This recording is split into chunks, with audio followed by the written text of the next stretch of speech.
السلام عليكم ورحمة الله وبركاته. المهندس عدي، مركز أسامة الفني بالإمارات العربية المتحدة. اليوم رح نحكي عن نظام الكومون ريل سيستم بالسيارات المان 480. هذا النظام اسمه كومون ريل سيستم. طبعا أول شيء عندنا الديزل بيجي من التانك على الفلتر، هذا فلتر ديزل من التانك على الفلتر. طبعا الفلتر موجود عليه حساس فيول بريشر سنسور، حساس الضغط الموجود بالفلتر، طبعا اللي هو بيكون ضغط منخفض بالبداية. بعدين بيطلع الديزل من الفلتر على البمب، هذا بمب الديزل. طبعا بمب الديزل وظيفته ضغط الديزل لضغط عالي وبيعطيه للريل، هذه اسمها الريل او المسطره، مسطره الديزل او الريل.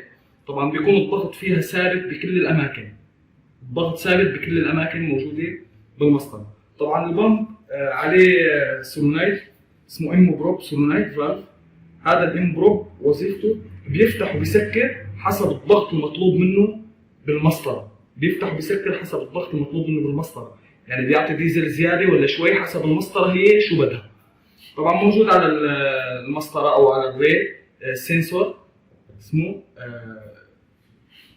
هاي بريشر سنسور، يعني حساس الضغط العالي، او بنسميه ريل بريشر سنسور. وطبعا عندنا هذه القطعه اللي هي عباره عن الروتير او الراجع لتانك الديزل.